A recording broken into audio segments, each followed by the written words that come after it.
Hello, bonjour, здравствуйте, أهلا وسهلا بكم. Welcome to the Knitters Party podcast. I'm Megan. You can find me on Ravelry and Instagram as Meg311yo. I also sell my own original knitwear designs on Ravelry, Etsy, and loveknitting.com. All the links to all the groups and everything like that is in the description box below. I'm coming to you today for the final time in Cairo, Egypt.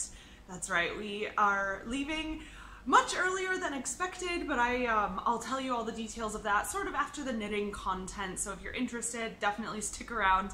Otherwise, we have an interesting episode today. Not a ton of knitting content, only because I've packed everything away. Honestly, we are leaving in 4 days. We leave on Tuesday, the 14th of August, and we get into the United States on the 15th of August. We have like an overnight layover in Rome, which is gonna be not as exciting as it sounds. We have no time at all to like even get a glass of wine, so it's really going to just be an overnight layover in Rome. But I've got a couple finished objects, and then just some yarn. Not many works in progress, to be honest, just because I'm looking to finish up all my knitting, everything that I had planned on knitting since I was here, and then just move on. And so that's what I've done. I've knit everything. And now I have to go buy more yarn. Oh darn. You can also see here I've got a couple bags of yarn. I actually pulled this straight out of my suitcase in order to have something here to show you guys that this is a knitting podcast.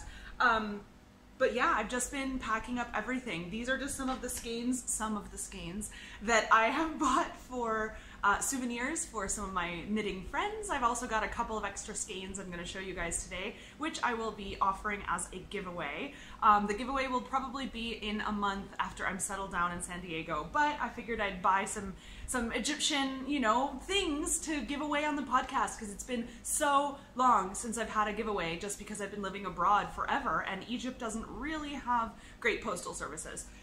So with that in mind, let's get into the knitting content. Welcome to the Knitters Party podcast.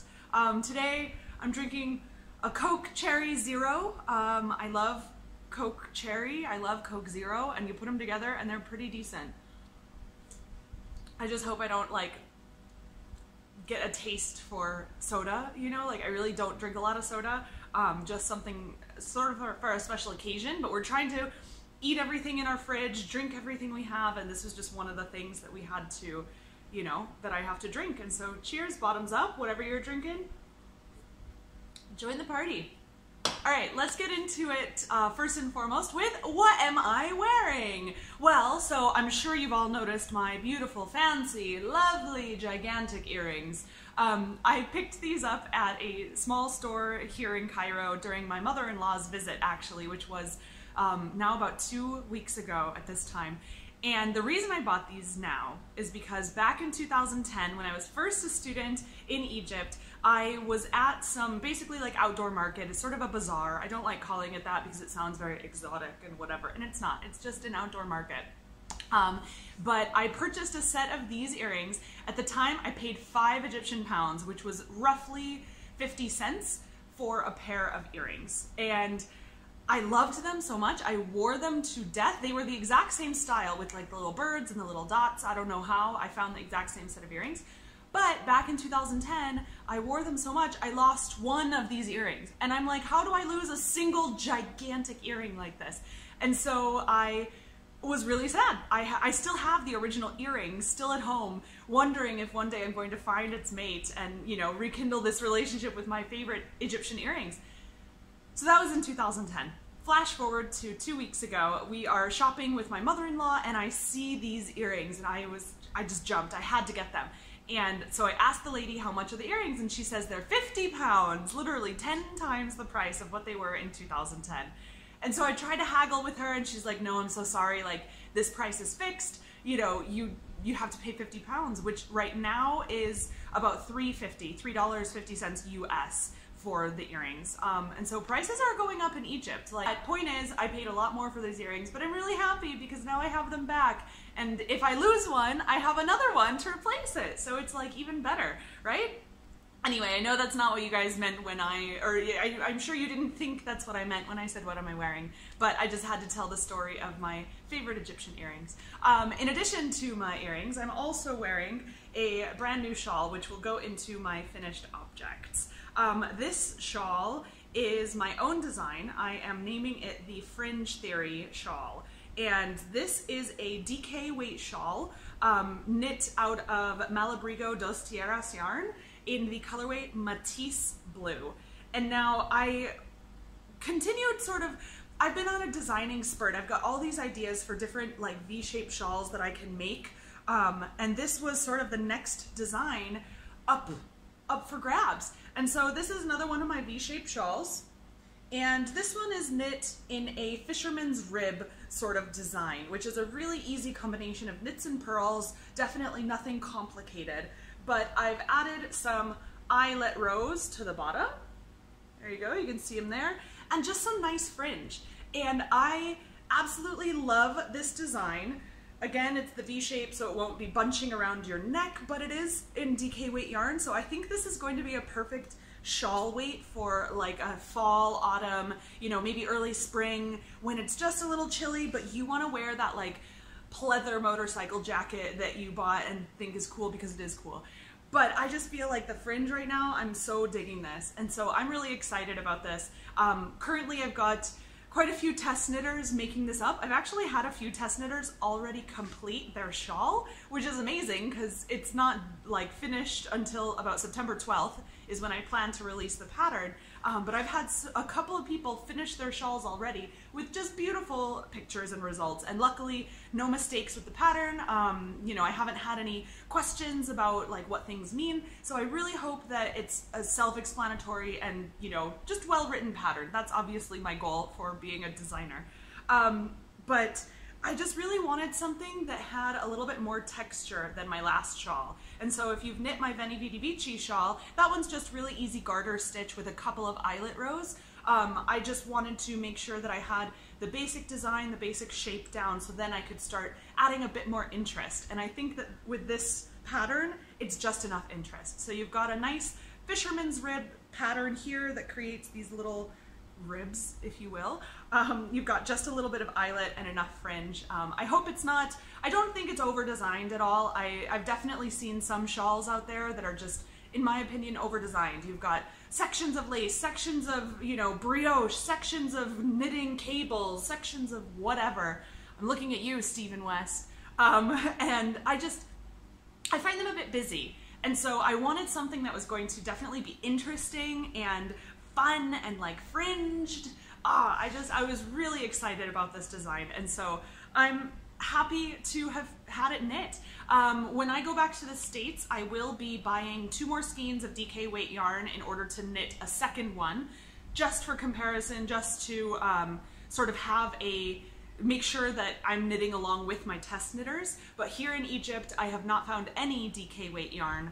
They don't even have yarn according to weights here. They just sort of throw yarn at you and say, hey, this is our yarn selection, take it or leave it. And so I wanted to make sure that I had something that I could actually, you know, use as a DK weight and make sure that I'm knitting along with my test knitters. So I think when I go back home to Michigan, I think I'm going to stop into my local yarn store, the Knitter's Nest, hi guys, and pick up a couple extra skeins. I actually picked up these skeins of the Malabrigo dos Tierras from the Knitter's Nest in Clarkston, Michigan, and they have really good prices. And so I think I'd rather buy yarn there than in San Diego when I know things are going to be maybe 10 to 20% higher in price just because it's in a big city. And so buying yarn in Clarkston is definitely going to be more economically sound for me.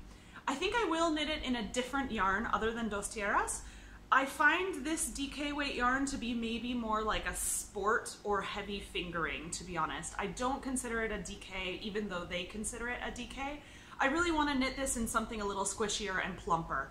I think it'll give me better stitch definition and just a different look, something else I'm going for. A lot of my test knitters are knitting in slightly plumper yarns, and it looks great. You can really tell the stitch definition a bit better than in my sample size. So I might actually donate this one to the Knitter's Nest in Clarkston and sort of see if they would want to sell my pattern in store and have a, you know, a design, have a completed shawl as an example, I guess, in the store.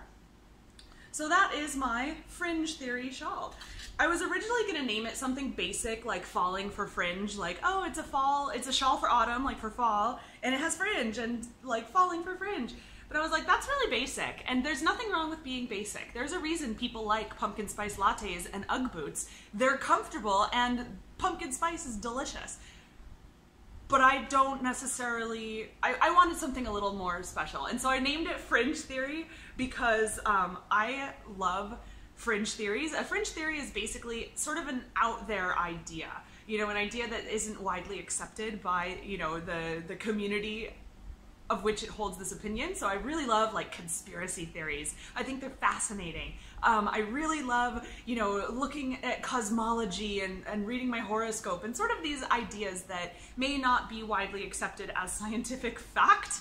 And so I was like, you know what, that's a much better way to put a little, you know, wordplay in there, like fringe theory, it's got the fringe, but also this is sort of a totally different design shawl than anything I've seen before, really unique and something that hasn't taken wide hold in the knitting community. Like I haven't seen these V-shaped shawls anywhere else. And so that's that. So yeah, this is my fringe theory shawl. You can get your copy in September. Sorry for that. I'll make a little announcement when it's actually out for purchase. But that will be available on Ravelry, loveKnitting.com, and Etsy, sort of my standard places to go. So that's my first work in progress. I love it. Okay, I'm sorry, my first finished object. My next finished object, I'm calling it a finished object even though I have to add buttons, but because I've packed everything away, I can't find the buttons. So I really tried hard this morning to like finish this thing, attach buttons, but I looked for a few minutes and without destroying my suitcase filled with yarn, I decided against trashing the place to find these buttons. So I will have to put buttons on when I go home. But I finished my Baby Latte Coat by Lisa Shemery, and this is a hooded jacket for my niece Devin. And my sister picked out this color, and I really love it. This yarn is Knit Picks Brava Bulky in the colorway Wine. And this baby coat is special, I think, because of the, I called it a rickrack stitch, but they call it a basket weave stitch, so I'm going to go ahead with what the designer calls it. It's got a nice basket weave stitch on the button band. And this was sort of fun to knit.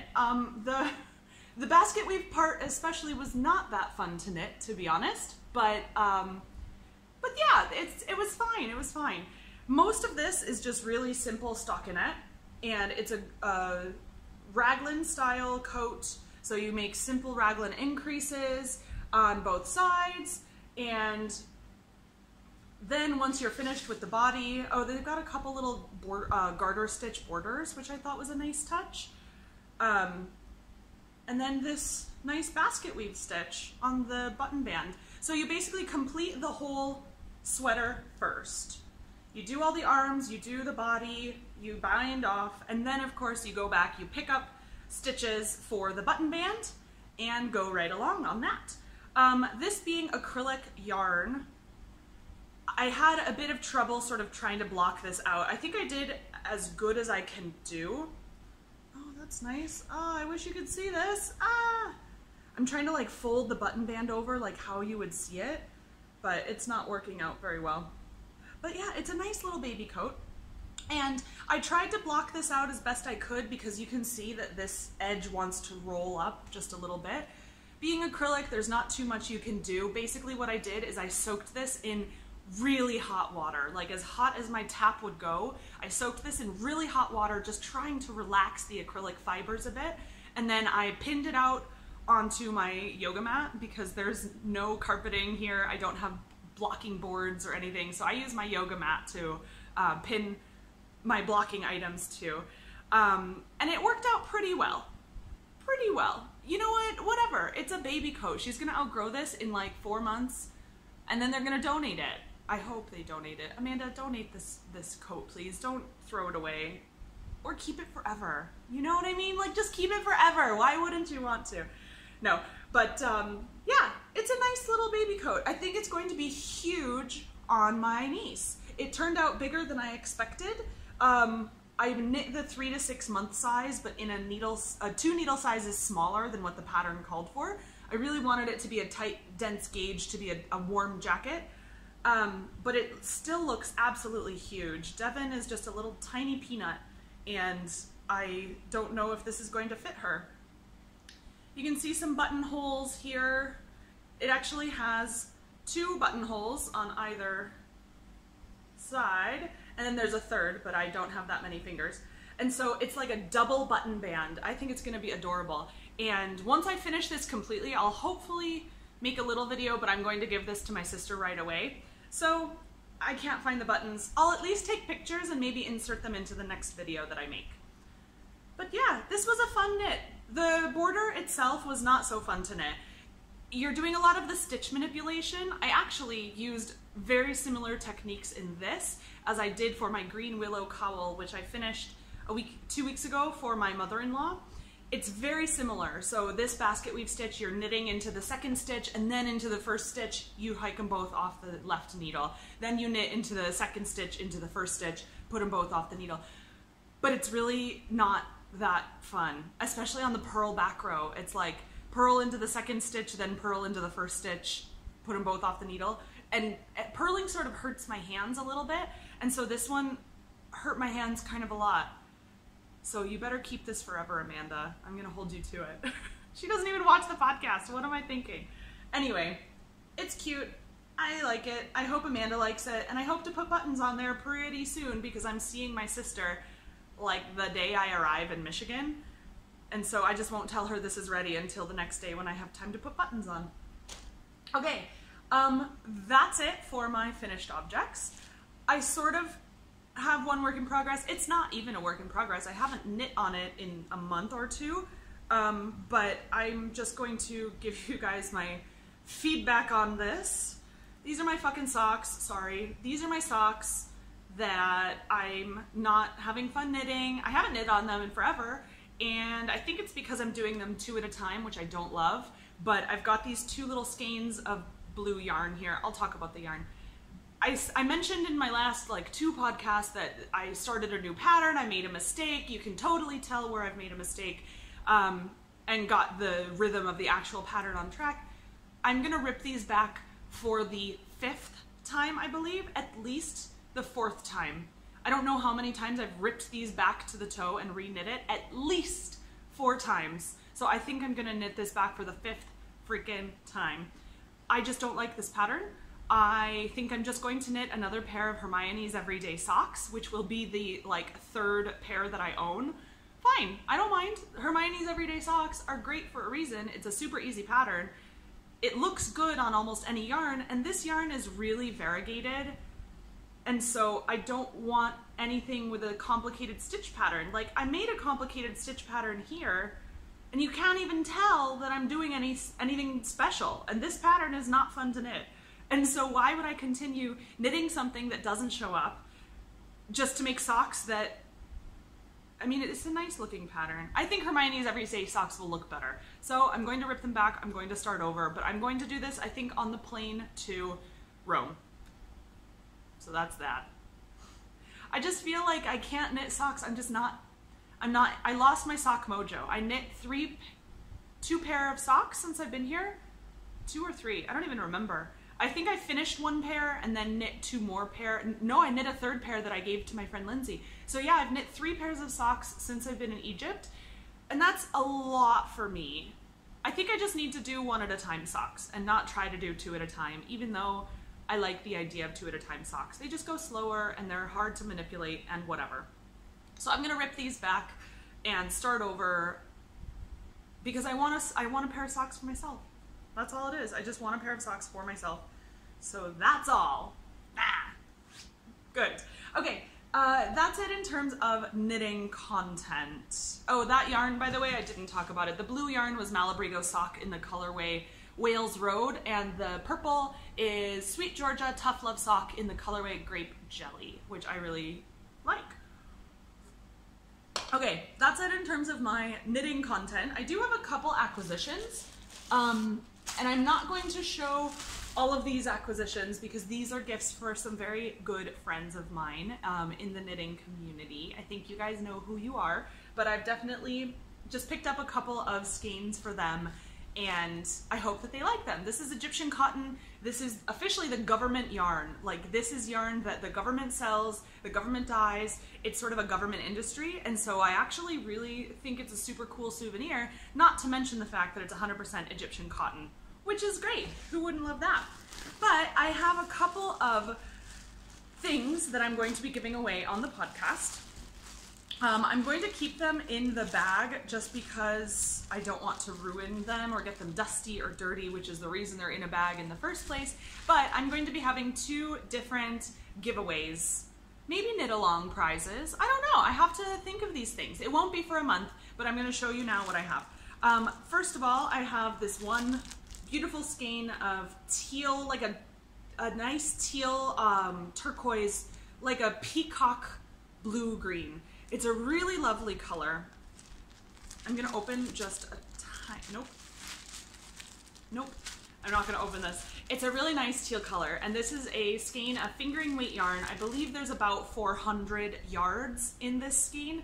I made my Veni Vidi Vici shawl in this yarn in a different colorway, but I made this Veni Vidi Vici shawl using 1 skein of this, and so you can definitely make a completed project with it. Maybe I'll be giving away my pattern at the same time, so maybe I'll have this like a sort of 2 prizes. So a skein of yarn plus my pattern, which is exactly what my sample was test knit in. And so you can definitely get similar results if you like that pattern at all. If you don't like it, who cares? You don't have to knit it. I'm just gonna give you the pattern for free anyway, so just deal with it. But I love this color, and when I went into the store, the owner of the store, basically said, you know, oh, this is a brand new color, it's really special, you could only find it here. And so I was sold. So I picked up 1 skein of that for a giveaway, or maybe a knit-along. The other giveaway that I'm going to have is definitely a twofer. I'm going to be giving away 1 skein of black and 1 skein of white in the Egyptian cotton. This is the same brand, but I knit a really beautiful mosaic shawl. I'll put a picture in here maybe.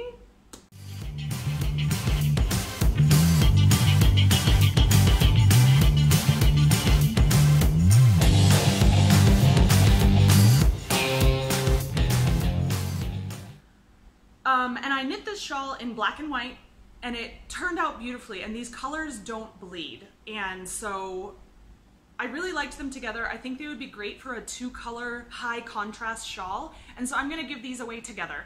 So 2 skeins of Egyptian cotton, just like that.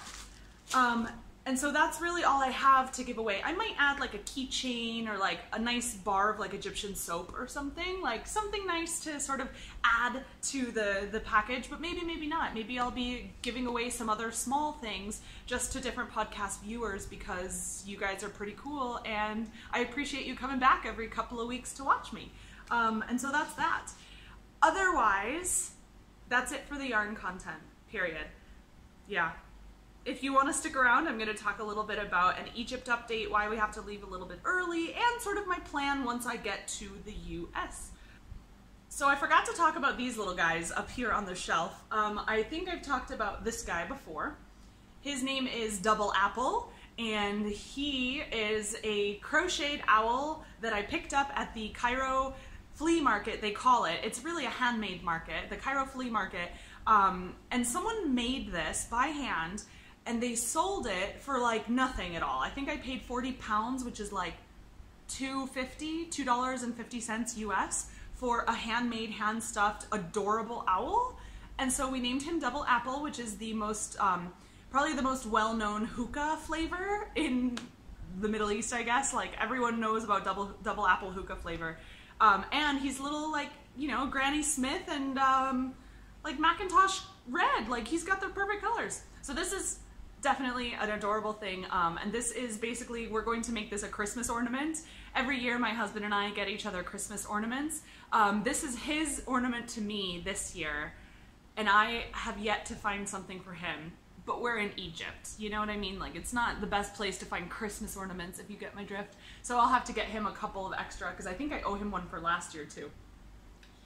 So this little guy, this little penguin that my mother-in-law made out of felt, and like she hand-stitched everything, and she is the keeper of my amigurumi penguins. We've got 11 or 12 penguins at her house that she is taking very good care of.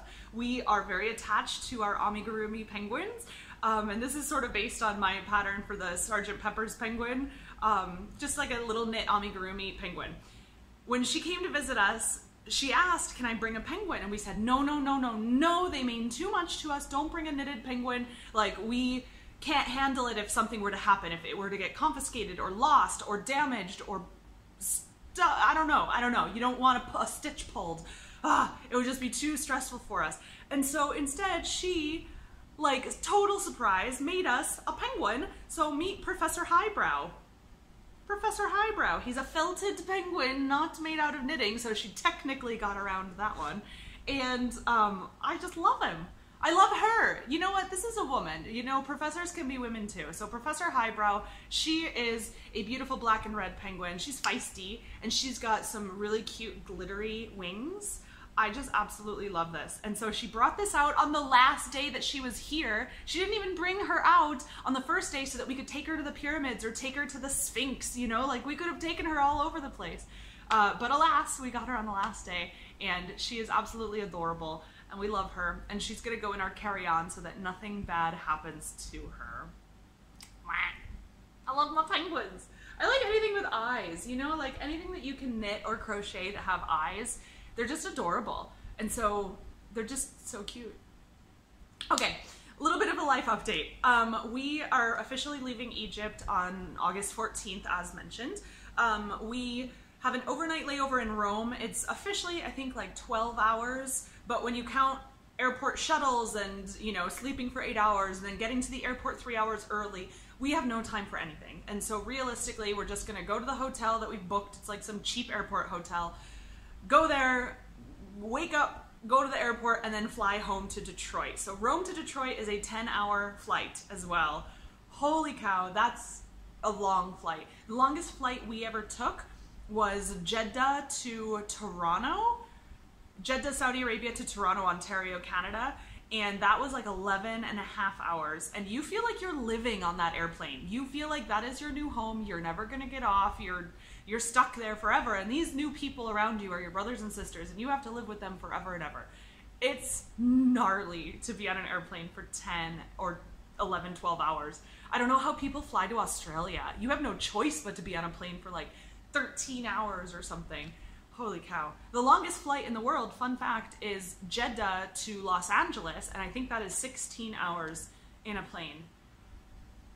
How do they have enough fuel for that? You know what I mean? Like, how do you not just go crazy? Anyway, once we get back to Michigan, we are going to be there for about 1 week.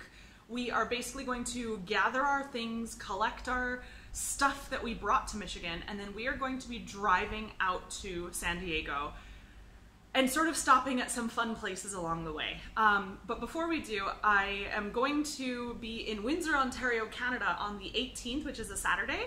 I'm going to Canada on the Saturday, and we're gonna hopefully maybe drink some Canadian beer. Oh my God, I'm so happy and ready for the beer, guys, like craft beer. We had my dad buy us a special 6-pack of Stone Impeach Ale. It's a peach beer made by Stone Brewing, and it's a little cheeky because it looks like on the big bottle it just says impeach. Obviously they're talking about Trump, right? So impeach Trump basically, but if you look closely there's a tiny apostrophe, so instead of impeach it says I'm peach. I don't know about that. I think that's cheeky and really cute, and good on you, Stone Brewing, because we should all be taking a stance against sort of the hatred and just the ridiculousness of Donald Trump. I hope you guys agree with me on this, and I don't apologize for talking about politics on here, because I've got a platform, and boy, Donald Trump is absolutely insane, and I hope we can all agree. Anyway, I'm going to be drinking some Impeach Ale. Once we go to Canada, I'm going to be drinking, my favorite is Rickard's Dark. It's like a dark ale made by Rickard's That's about all. But we're gonna be going there, and I love a local yarn store there called Pretty Skeins. We're going to Windsor, Ontario. And there's a super cute yarn store called Pretty Skeins, and I've been there before. I bought like one of my favorite skeins of yarn there ever, and so I'm really excited to go back and, you know, say hi to the shop owner and buy another skein of yarn or two. We'll see how much I've got. And then after that, we're going to be driving across the country. And so we're stopping in like Kentucky. We've got some friends there. We're gonna stop there for the night and go to a nice restaurant, maybe have a beer. Then we're going to Kansas City, Kansas, not Missouri, where I've got another friend. We're gonna probably have dinner with her. Then we're going out to Boulder, Colorado, which has one of our favorite breweries, the Avery Brewing Company.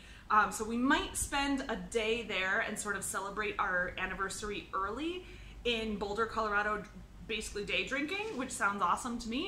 And then we're going to spend a day in like driving all the way to somewhere in Utah until we get tired. And then the next day we're going to be in Las Vegas, where I've got family. So we're going to stay with my family in Vegas for one night. I hope that we'll get into town early enough for me to visit my good friend Will of the Budget Knitter podcast. He lives in Vegas, and I would love to meet him and sort of see him in person. Like, I've met all these people and made all these great friends through the knitting community, but I have yet to like meet you in person and like give you a hug and like have a coffee or a glass of wine or whatever, you know. So we're gonna be hopefully stopping with enough time for me to see Will in Vegas.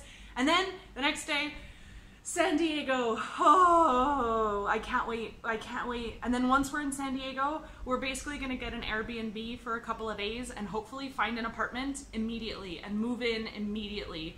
We don't have the money to be driving across the country and staying in hotels and then paying first month's rent as a deposit. I mean, like, all of these things happen so quickly, and it's just like a lot of financial, there's just a lot going on. And so we're lucky that we've saved a little bit of money here and there, but it's gonna be a financial burden to really, like, you know, spend a week in an Airbnb before we can move into our apartment in San Diego and all these things. So whatever. It is what it is, but that's that. In terms of my yarn budget, it's basically like buy responsibly. And I'm lucky because I've made a little bit of money off the sales of my Veni Vidi Vici shawl, and I'm gonna try and use only the money that I've made selling patterns to buy yarn. And so I have enough for like a couple skeins of yarn, not too many, but I figure that that's a really good way for me to buy yarn without tapping into sort of the family finances of me and my husband. So, you know, my yarn sales can go directly to yarn buying, if that makes sense. And so if you want to support my yarn buying habit, go out there and support me by buying the pattern for the Veni Vidi Vici shawl, or definitely buy the Fringe Theory shawl, which I think is a nicer design, to be honest. So, but yeah, I'm excited about sort of the future of my designing, the future of my yarn buying, and hopefully just making good choices with yarn when it comes down to it. Okay, so the reason we're leaving Egypt early is because we couldn't renew our visa a third time, and we didn't know this, and so we already had tickets booked for September 15th. Because we couldn't renew our visa a third time, we basically have to leave the country, and so we had to cancel our tickets, rebook. It was a mess. Delta, you will be hearing from me, and Delta, you will be getting a complaint by the Better Business Bureau when it comes to your refund policies, but that's none of my business. Anyway, if you're interested in any of my travels and sort of my driving across the country, maybe what I'm eating, what I'm doing, what I'm thinking on the road if I decide to knit, you should definitely follow me on Instagram. I will be updating my Instagram stories and hopefully my, you know, Instagram pictures as well. But I've got a lot planned on the horizon, and so I really hope to have some really exciting times coming up. You know, a 6-day road trip is pretty fun and also like really boring at the same time, but I'm lucky that I'm driving with my husband, so we can share driving responsibilities and all that stuff. We've now done this drive. This is going to be the third time that we're driving across the country. First time we drove from Boston to Santa Barbara, Massachusetts on the East Coast to California on the West Coast. It was a long drive. The next time we drove from San Diego up to Edmonton over to Michigan, Edmonton, Canada, Edmonton, Alberta, to Michigan, Detroit, Michigan. And that was a longer drive, but we wanted to spend like a couple weeks up in Canada with his family and then drive over to Michigan, which is sort of our home base in the States. And so this is gonna be our third time driving across the country. So yeah, it's fun, it's fine. It's a lot of fast food and hotels, you know? And we both sort of get car sick, and so I don't think I can really do any knitting on the road. We'll see. I might try to make some progress on my stupid socks just because they're stupid, and I would love to have a project finished by the time I get to San Diego. Gah! I need to like control my rage with some of these things. But I'm drinking extra caffeine in the morning, and so it's afternoon now, so I'm gonna be up all day raging. Okay, I'm gonna stop it here because I just feel like I'm done. Oh no, I wanted to talk about my Egypt final thoughts. I've been having some mixed feelings about Egypt lately, and so I figured I'd share with them. Egypt, okay, there's a couple things. Living abroad in general is not easy, and it's not always the adventure you think it's going to be. You think it's going to be new experiences all the time, and, you know, meeting new people and doing new things and traveling, which is, you know, always fun. But really when it comes down to it, you find a routine, you find a lifestyle, and you find sort of your life in whatever city you end up in. And so you end up becoming used to a lot of these things, and what you miss are the things that you didn't bring with you.